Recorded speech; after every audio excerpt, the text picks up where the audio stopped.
Good evening students, कैसे हैं आप लोग। तो मैं आज क्लास 10th का मैथ्स का chapter number 4 quadratic equation start करने जा रहा हूं, पढ़ाने जा रहा हूं।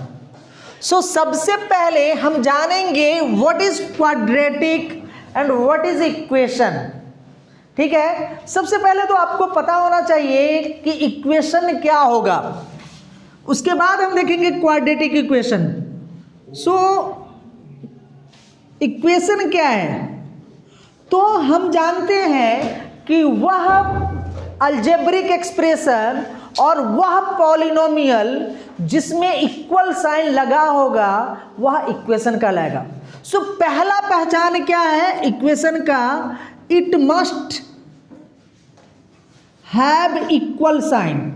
अगर कोई एक्सप्रेशन है और उसमें अगर इक्वल साइन नहीं है तो वह कभी इक्वेशन नहीं हो सकता।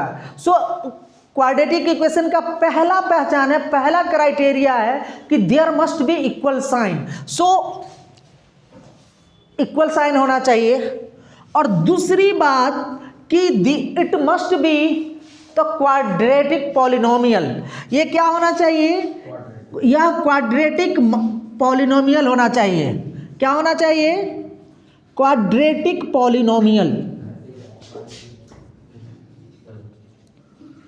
ठीक है बच्चा, आप लोगों को पता होगा पहले से भी, अगर नहीं पता है तो मैं क्वाड्रेटिक पॉलिनोमियल के बारे में बता देना चाहता हूं, आपको समझने में आसानी होगी। कि पहली बात कि क्वाड्रेटिक पॉलिनोमियल क्या होगा। अब क्वाड्रेटिक पॉलिनोमियल जानने से पहले आपको थोड़ा सा पॉलिनोमियल का नॉलेज होना चाहिए। मेरे को पता है कि आप लोगों को आता है, फिर भी मैं 2 मिनट में रिवाइज कराना चाहूंगा। तो पॉलिनोमियल, ठीक है, पॉलिनोमियल क्या होगा, वह मैथमेटिकल एक्सप्रेशन पॉलिनोमियल कहलाएगा जो इस स्टैंडर्ड फॉर्म में होगा, an x के power n plus an minus 1 x के power n minus 1 plus an minus 2 x के पावर n माइनस 2 प्लस ये बढ़ता चला जाएगा और ये क्या होगा ax प्लस a0। ये क्या कहलाएगा, ये एक जनरल एक्सप्रेशन है पॉलिनोमियल का, जिसमें जो an माइनस 1 an माइनस 2 और यहाँ पे a है और ये a0 है, ये सारे के सारे क्या होंगे, रियल नंबर। ये क्या होंगे, रियल नंबर। ये क्या होंगे, रियल नंबर। ठीक है, ये क्या होंगे, रियल नंबर। रियल नंबर आपको पता होगा, आप जानते हैं कि रियल नंबर वह नंबर होगा, माने जितने भी नंबर है ना वो रियल नंबर है। ज़्यादा मैं इसको एक्सप्लेन नहीं करूंगा, ठीक है ना। कोई भी नंबर सोचे आप, ये क्या होगा, रियल नंबर होगा, उसमें कुछ सोचना नहीं है। जैसे 3/4, 0.7, 9.8, √3, √5, √9, ये सारा का सारा नंबर क्या है, रियल नंबर है। ये इसमें कोई आपको दिक्कत वाली बात नहीं है, समझ गए होंगे। और हमारा जो है, जो n है, n क्या होगा, n होगा पॉजिटिव इंटीजर। n क्या होगा, पॉजिटिव इंटीजर। ठीक है, तो क्वाड्रेटिक पॉलिनोमियल बन जाएगा। एग्जांपल से समझते हैं, ठीक है ना। एग्जांपल समझ में आ रही बात। एग्जाम्पल क्या है, जैसे 3x² प्लस 5x, ये क्वाड्रेटिक पॉलिनोमियल है।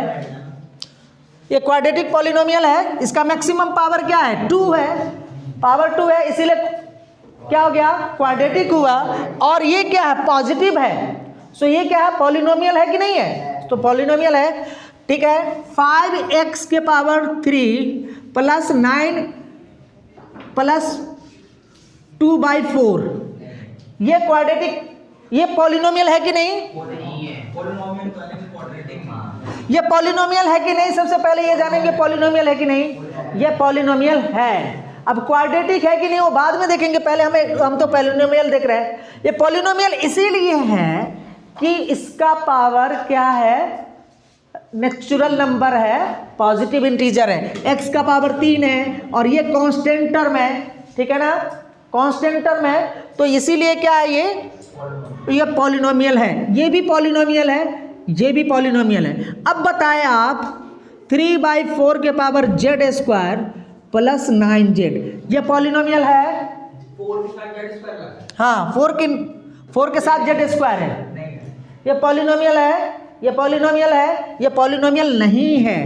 क्यों? क्योंकि अगर आप z को अगर हटाना चाहोगे नीचे से तो z के पावर -2 हो जाएगा प्लस 9z होगा, और यहाँ पे ये बताया जा रहा है कि हमेशा पावर क्या होगा, पॉजिटिव इंटीजर होगा, लेकिन यहाँ पे क्या है, पावर निगेटिव इंटीजर है, सो ये पॉलिनोमियल नहीं है। उसके बाद क्या है, अगला देखें आप, अगला देखें आप, रूट अंडर x प्लस 5, ये पॉलिनोमियल है कि नहीं? Root under x plus 5 polynomial है कि नहीं? नहीं है। क्यों नहीं है? क्योंकि अगर इसको रूट को हटा करके आप अगर आप लिखोगे तो 1/2 प्लस 5, ये क्या है, ये पावर यहाँ पे क्या है, फ्रैक्शन के फॉर्म में है, जबकि हमारा पॉलिनोमियल का कंडीशन कहता है कि ये पावर पॉजिटिव इंटीजर होना चाहिए, फ्रैक्शन नहीं होना चाहिए, रेशनल नंबर में पावर नहीं होना चाहिए, इसीलिए ये क्या है, पॉलिनोमियल नहीं है। आई बात समझ में? तो आशा करता हूं कि आपको पॉलिनोमियल का कॉन्सेप्ट समझ में आ गया है। Thank you. अब देखते हैं क्वाड्रेटिक पॉलिनोमियल। क्वाड्रेटिक पॉलिनोमियल क्या होगा, तो वह पॉलिनोमियल जिसके मैक्सिमम पावर 2 होंगे उस पॉलिनोमियल को क्वाड्रेटिक पॉलिनोमियल कहेंगे। आप जैसे इससे पहले पढ़े हैं, लीनियर पॉलिनोमियल भी पढ़े हैं, तो लीनियर पॉलिनोमियल क्या होगा, वह पॉलिनोमियल जिसके वेरिएबल का मैक्सिमम पावर क्या होगा, 1 होगा। और क्यूबिक पॉलिनोमियल क्या होगा, वह पॉलिनोमियल जिसके वेरिएबल का मैक्सिमम पावर 3 होगा, क्यूबिक पॉलिनोमियल होगा। आई बात समझ में? ठीक है, तो क्वाड्रेटिक पॉलिनोमियल क्या होगा, जैसे यहाँ पे देखिए quadratic polynomial, the polynomial whose variables maximum degree equal to 2, क्या होगा, मैक्सिमम डिग्री क्या होगा, 2, क्वाड्रेटिक पॉलिनोमियल कहलाएगा। एग्जाम्पल क्या होगा बच्चे, जैसे यहाँ पे देखो 3x² प्लस 5x प्लस 7, ये क्या है, क्वाड्रेटिक पॉलिनोमियल है। 9x² प्लस 6x प्लस 2, ये क्या है, क्वाड्रेटिक पॉलिनोमियल है। अच्छा आप बताओ ये क्या क्वाड्रेटिक पॉलिनोमियल है क्या, 9x प्लस 2 और 3x प्लस 4, ये क्वाड्रेटिक पॉलिनोमियल है क्या, ये क्वाड्रेटिक पॉलिनोमियल है क्या, ये क्वाड्रेटिक, देखो ऐसे लगता है कि ये क्वाड्रेटिक पॉलिनोमियल नहीं है, ये लीनियर पॉलिनोमियल है, लेकिन इसको मल्टीप्लाई करके देखेंगे ना, तो मल्टीप्लाई करके देखेंगे तो 27x² प्लस 3 दूना 6x प्लस 4 9 जा 36x प्लस 4 2 जा 8, अगर इसको हम पूरा ऐड कर दे तो 27x² प्लस 6 42x प्लस 8। सो ये क्या है, ये ऊपर वाला जो एग्जाम्पल है, ये एग्जाम्पल ये देखने से लीनियर पॉलिनोमियल लगता है, लेकिन मल्टीप्लाई करने के बाद ये क्या लगता है, क्वाड्रेटिक है। इसका मैक्सिमम पावर क्या आ गया, 2। तो आपको पहचानने आना चाहिए कि लीनियर पॉलिनोमियल है कि क्वाड्रेटिक। सो ये भी क्वाड्रेटिक पॉलिनोमियल है। सो आशा करता हूं ये भी आपको समझ में आ गया होगा। ठीक है, अब देखते हैं क्वाड्रेटिक इक्वेशन। ठीक है, समझ में आ गया बच्चे? ठीक है, देखिए क्वाड्रेटिक इक्वेशन पे फटाफट आते हैं। तो क्वाड्रेटिक बच्चे अब देखते हैं क्वाड्रेटिक इक्वेशन। सो हमने जैसा अभी देखा कि क्वाड्रेटिक पॉलिनोमियल के बारे में, अब देखते हैं क्वाड्रेटिक इक्वेशन। तो क्वाड्रेटिक इक्वेशन क्या होगा, सबसे पहले क्वाड्रेटिक पॉलिनोमियल होगा। क्या होगा, क्वाड्रेटिक पॉलिनोमियल और it must have equal sign. पहला क्राइटेरिया क्या होना चाहिए? क्वाड्रेटिक पॉलिनोमियल होना चाहिए और इसमें क्या होना चाहिए? It must have equal sign. ठीक है, तो अगर क्वाड्रेटिक पॉलिनोमियल भी है और उसमें इक्वल साइन है तो वह क्वाड्रेटिक इक्वेशन होगा। बाय द वे अगर क्वाड्रेटिक पॉलिनोमियल नहीं है, ठीक है, और इक्वल साइन है तो भी क्वाड्रेटिक इक्वेशन नहीं होगा, और क्वाड्रेटिक पॉलिनोमियल है और इक्वल साइन नहीं है तो भी क्वाड्रेटिक इक्वेशन नहीं होगा। एग्जांपल देखिए, यहाँ पे 3x square plus 5x plus 7, ठीक है। दूसरा एग्जांपल है x plus 6 9x plus 8 equal to 7।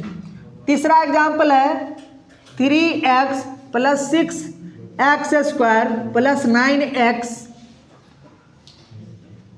Plus 2 equal to 5। चौथा एग्जांपल है 3x प्लस 9 और 6x प्लस 4 इक्वल टू 12। इसमें अब ये हमें पता करना है कि क्वाड्रेटिक इक्वेशन कौन कौन है। पहला क्वाड्रेटिक इक्वेशन है क्या बच्चे? पहला क्वाड्रेटिक इक्वेशन नहीं है। मैंने आपको क्या पहचान बताया कि क्वाड्रेटिक इक्वेशन वह एक्सप्रेशन होगा जिसमें मैक्सिमम पावर तो 2 होगा, क्वाड्रेटिक पॉलिनोमियल हो गया ये, लेकिन उसके साथ इक्वल साइन भी होगा। यहाँ पे इक्वल साइन है ही नहीं, तो ये क्या है? क्वाड्रेटिक इक्वेशन नहीं है। दूसरा क्या है, ये आपको लगता है लीनियर, लेकिन इसको फैक्टराइज करके मल्टीप्लाई करके दोनों टर्म को देखेंगे और मल्टीप्लिकेशन जो आएगा उसके बाद डिसाइड करेंगे कि ये क्वाड्रेटिक पॉलिनोमियल है या नहीं है। तो इसको मल्टीप्लाई करेंगे तो क्या हो जाएगा बच्चे? 9x स्क्वायर प्लस 9 6 जा 54x प्लस 8x प्लस 48। तो ये कितना हो गया? 9x square plus 54x plus 48 equal to 7।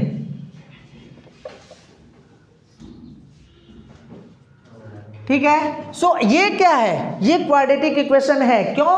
क्योंकि इस एक्सप्रेशन में जो मैक्सिमम पावर है वो 2 है, इसीलिए ये क्या है? क्वाड्रेटिक इक्वेशन है।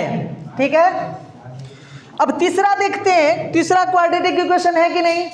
आप ये कह सकते हैं कि ये स्टैंडर्ड फॉर्म में नहीं है, ये ढंग से अरेंज नहीं किया हुआ है, लेकिन इसका भी मैक्सिमम पावर 2 है, इसीलिए ये भी क्वाड्रेटिक इक्वेशन है। और मल्टीप्लाई करके देखेंगे तो चौथा भी, 4th नंबर भी क्वाड्रेटिक इक्वेशन में होगा। सो पहला क्वाड्रेटिक इक्वेशन नहीं है, लेकिन बाकी दूसरा भी क्वाड्रेटिक इक्वेशन है, तीसरा भी क्वाड्रेटिक इक्वेशन है और चौथा भी क्वाड्रेटिक इक्वेशन है। ठीक है, अब बच्चे देखते हैं standard form of quadratic equation. So किस तरह का इक्वेशन स्टैंडर्ड फॉर्म में होगा क्वाड्रेटिक इक्वेशन? सो देखते हैं, तो इसका जो जनरल फॉर्म होगा ना, जनरल एक्सप्रेशन जो होगा, जनरल फॉर्म या जनरल एक्सप्रेशन होगा स्टैंडर्ड फॉर्म का, वो क्या होगा? ax square plus bx plus c equal to 0, where जहाँ a b c equal to any real number. a b c d क्या होगा बच्चे? कोई भी रियल नंबर होगा। x क्या होगा? वेरिएबल होगा। ठीक है ना, ये कहलाएगा स्टैंडर्ड फॉर्म। ठीक है ना। सो आपको क्वेश्चन भी पूछा जाता है कि कोई भी क्वाड्रेटिक इक्वेशन जो नॉर्मल फॉर्म, जनरल फॉर्म में दिया रहेगा उसको स्टैंडर्ड फॉर्म में लिखिए। तो उसको कैसे लिखेंगे? तो पहले जो मैक्सिमम पावर जो होगा उस टर्म के कोफिशिएंट के साथ पहले लिखेंगे, उसके बाद जस्ट एक पावर कम और उसके बाद कांस्टेंट टर्म, मतलब जो स्क्वायर टर्म का जो कोफिशिएंट होगा उसके साथ पहले स्क्वायर टर्म को लिखेंगे, उसके बाद क्या होगा? एक पावर जो वेरिएबल है x का, उसके कोफिशिएंट के साथ लिखेंगे प्लस कांस्टेंट टर्म लिखेंगे। तो ये हमारा क्या है, स्टैंडर्ड फॉर्म है। आज फॉर एग्जांपल जैसे मान लो यहाँ पे जैसे है 9x plus 6x² plus 2 equal to 7, ठीक है। तो ये स्टैंडर्ड फॉर्म में है, नहीं है। तो इसको स्टैंडर्ड फॉर्म अगर हमको लिखना है तो कैसे लिखेंगे बच्चे, इसको क्या करेंगे, जो मैक्सिमम पावर वाला टर्म है उसको पहले लिखेंगे। तो क्या होगा, मैक्सिमम पावर यहाँ पे 6x², ठीक है ना। उसके बाद क्या है 9x है, तो माने दो पावर वाला टर्म को पहले हमने लिखा, फिर उससे जस्ट कम पावर 1 है तो उसके टर्म को कोफिशिएंट के साथ लिखा, फिर कांस्टेंट टर्म है उसको एक साथ लिख करके हमने क्या किया, जीरो के इक्वेट कर दिया। और इसको सिंप्लीफाई करने के बाद हमारा जो एक्सप्रेशन आएगा -5, ये हुआ हमारा quadratic equation in standard form. इसमें मैक्सिमम पावर पहले है, उसके जस्ट बाद क्या है, उसका एक पावर कम, और उसके बाद क्या है, उसका एक पावर कम, ठीक है। मतलब स्क्वायर टर्म पहले, उसके बाद एक पावर वाला टर्म, और उसके बाद कांस्टेंट टर्म। तो इस फॉर्मेट में अगर कोई भी एक्सप्रेशन लिखा रहेगा तो स्टैंडर्ड फॉर्म कहलाएगा। Thank you. तो बच्चे यहाँ पे एक चीज और लिखना था, एक कंडीशन मैं देख रहा हूं कि क्वाड्रेटिक इक्वेशन में बाकी x टर्म और कांस्टेंट टर्म 0 हो सकता है, लेकिन इसका जो इस x² का जो टर्म है ना वो 0 नहीं होगा। तो यहाँ पे ये कंडीशन हमें स्पेसिफाई जरूर करना चाहिए कि ए बी सी टर्म में से ए विल नेवर बी 0, ये कभी भी 0 नहीं होगा, लेकिन B और C में और मे नॉट बी 0, ठीक है। मतलब ये जो कांस्टेंट टर्म है A, माने कोफिशिएंट है A x² का, वह कभी भी 0 नहीं हो सकता, लेकिन B और C का 0 हो सकता है। आज फॉर एग्जांपल यहाँ पे देखिए, मैं एक और एग्जांपल से आपको एक्सप्लेन करता हूँ कि क्या ये हमारा क्वाड्रेटिक इक्वेशन है क्या, 5x² प्लस 9x, ये क्वाड्रेटिक इक्वेशन है क्या, इक्वल टू 0 भी लगाना पड़ेगा। तो ये क्वाड्रेटिक इक्वेशन है, तो क्वाड्रेटिक इक्वेशन है। क्यों, क्योंकि इसका मैक्सिमम पावर क्या है, 2 है, और 2 पावर का जो कोफिशिएंट है वो क्या है, 0 नहीं है। लेकिन यहाँ पे 1 पावर का कोफिशिएंट 0 नहीं है, लेकिन कांस्टेंट टर्म यहाँ पे क्या है, 0 है। तो यहाँ पे हमने जैसा कि कंडीशन बताया कि कांस्टेंट टर्म C में भी 0 और मे नॉट भी 0। सो यहाँ पे कांस्टेंट टर्म जो C है ना वो 0 है, लेकिन फिर भी ये क्वाड्रेटिक इक्वेशन है। दूसरा एग्जाम्पल देखिए, ये क्वाड्रेटिक इक्वेशन है, जैसे 6² इक्वल टू 5, ये क्या है, क्वाड्रेटिक इक्वेशन है। तो आप इसको स्टैंडर्ड फॉर्म में लिख लीजिए, 6² इक्वल -5 इक्वल टू 0। ये भी क्या है, क्वाड्रेटिक इक्वेशन है। कैसे है, तो यहाँ पे जो x² का जो मैक्सिमम कोफिशिएंट है 6, ठीक है ना, x² का जो कोफिशिएंट है 6, वो क्या है, 0 नहीं है, लेकिन bx जो bx का जो कोफिशिएंट है यहाँ पे 0 है, c कांस्टेंट टर्म यहाँ पे 0 नहीं है। सो यहाँ पे b भी क्या है, 0 है, लेकिन फिर भी ये क्वाड्रेटिक इक्वेशन है। लेकिन कोई अगर इस तरह से लिखता है, ये भी क्वाड्रेटिक इक्वेशन हो गया, ये भी क्वाड्रेटिक इक्वेशन हो गया। कोई इस तरह से लिखता है 0x² प्लस 9x बराबर 0, ये क्वाड्रेटिक इक्वेशन नहीं है। क्यों, क्योंकि 0 को x² से मल्टीप्लाई करेंगे तो क्या होगा, 0 होगा, 0, और ये क्या आएगा, 0 प्लस 9x इक्वल टू 0, और ये क्या हो जाएगा, 9x बराबर 0, और ये क्वाड्रेटिक इक्वेशन नहीं है, लीनियर इक्वेशन है। इसीलिए हम क्या देखते हैं कि coefficient of x² will never be 0, बाकी b और c का वैल्यू 0 हो सकता है, लेकिन a का वैल्यू 0 नहीं हो सकता है। Thank you.